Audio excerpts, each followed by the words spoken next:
मग काय मित्रांनो, मजा येते ना माझ्याकडून नवीन नवीन गोष्टी शिकताना?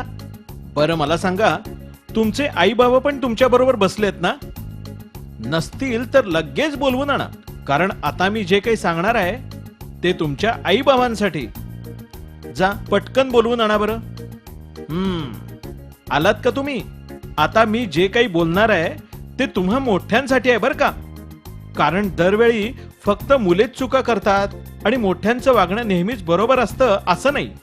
मोठ्यांनी देखील मुलांच्या मनाचा विचार करूनच प्रत्येक निर्णय घ्यायला हवा. आता आपल्या राजूतच पहा ना, 7वीत चांगले 70% मार्क पडले होते, पण पालकांच्या आपल्या मुलाबाबतच्या अपेक्षा नेहमी वाढतच असतात. कुठे गेला होतास? क्रिकेटची प्रॅक्टिस करायला. आंतरशालेय क्रिकेट स्पर्धेसाठी मला क्रिकेट टीमचा कॅप्टन केलाय. 2 महिन्यावर सामायिक परीक्षा आली आहे. अभ्यास कोण करणार? मी. पण बाबा, मी अभ्यास पण करतो रोजच्या रोज. जरा जास्त अभ्यास केलास तर काय बिघडणार आहे काय? यावेळी सामायिक 80% मार्क तरी पाहिजेतच, सांगून ठेवतो. हे क्रिकेट वगैरे सगळं बंद. जा अभ्यासाला जा. बिचारा राजू, क्रिकेटचं त्याला खूप वेड. तसा तो क्रिकेटमध्ये होताही तरबेज, म्हणूनच त्याला टीमचा कॅप्टन केला होता. पण त्याच्या बाबांनी क्षणात त्याच्या स्वप्नांचा चुराडा केला. क्रिकेटची प्रॅक्टिस बंद करून त्याला अभ्यासासाठी बसावं लागलं. पण त्याचा अभ्यासाकडे लक्ष लागणार तरी कसं?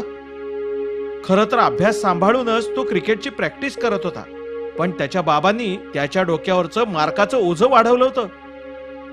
पण जरी तो हातात पुस्तक घेऊन बसला असला तरी त्याचं लक्ष नेहमी कोपऱ्यात ठेवलेल्या बॅटकडेच असायचं. त्याचा परिणाम व्हायचा तोच झाला. सामायिक परीक्षेत त्याचे मार्क वाढण्याऐवजी कमी झाले. सामायिक परीक्षेत त्याला 50%च मार्क मिळाले. मग काय गाढवा, हाच काय तुझा अभ्यास? म्हणे रोजच्या रोज अभ्यास करून क्रिकेटच्या प्रॅक्टिसला जायचो. तुझं क्रिकेट बंद करून पण फक्त 50% मार्क? क्रिकेटची परवानगी दिली असती तर 35%वरच आला असतास. ते काही नाही, तुला बजावून ठेवतो. वार्षिक परीक्षेत 80% मार्क पडले नाही तर याद राख, घरात पाऊल ठेवू देणार नाही. 50%च मार्क पडल्यामुळं राजूची अवस्था आणखीनच बिकट झाली होती. गाढवा, टीव्ही काय बघत बसलायस? जा उठ, अभ्यास कर जा. मी इथं रोज तुझ्या शिक्षणासाठी पैसा कमवायचा, तुला काय आहे का त्याची जाण? अभ्यास सोडून नुसता टीव्हीच बघत बसतोच वाटतं दिवसभर. पण बाबा, मी आत्ताच अभ्यास करून आलोय. एवढं एक कार्टून बघून परत जाईन अभ्यास करायला. परीक्षेत काय उत्तरं लिहिण्याऐवजी कार्टून काढणार आहेस? त्या टीव्हीचं कनेक्शनच काढून टाकतो आजच्या आज. जा अभ्यास कर जा. झालं. बिचाऱ्या राजूला तेवढंच मनावरचं ताण कमी करणारं एक साधन होतं, पण त्याच्या बाबांनी तेही बंद करून टाकलं.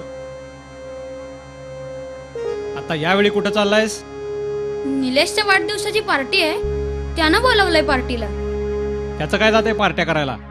त्याला नेहमीच 85-90% मार्क असतात. तुला मिळतात का तेवढे मार्क? काही गरज नाही पार्टीला जायची. जा मुकाट्यानं अभ्यासाला बैस. दिवसेंदिवस राजूचे वडील जास्तच कठोर बनत गेले. खेळ तर आधीच बंद झाला होता, नंतर टीव्ही बघणंही बंद झालं, आणि आता आसपासच्या मित्रमंडळींमध्ये मिसळण्यावर बंदी आली.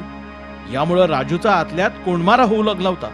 अभ्यासावरचं लक्ष पूर्णपणे उडून गेलं होतं. वार्षिक परीक्षेत तो कसा बसा 35%वर पास झाला.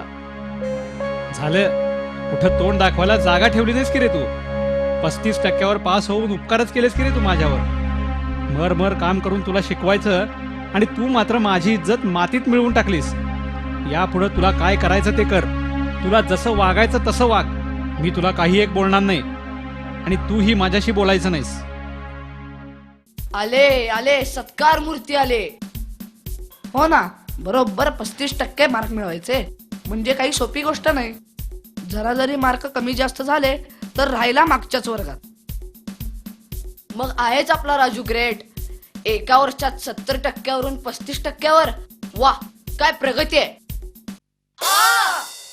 राजूचा हा ठोसा राजूला चांगलाच महागात पडला. त्याला शाळेतून काढून टाकण्यात आलं. त्याच्या बाबांनी तर मौनव्रतच धारण केलं होतं. 70% मार्क मिळवणारा राजू सध्या घर सोडून एका हॉटेलमध्ये काम करतोय. आता तुम्हीच मला सांगा, यात चूक कोणाची? जर तुम्हालाही राजूच्या वडिलांची चूक आहे असं वाटत असेल तर थोडा विचार करा. अशीच एखादी चूक तुम्हीही तुमच्या मुलांबरोबर करत नाहीये ना?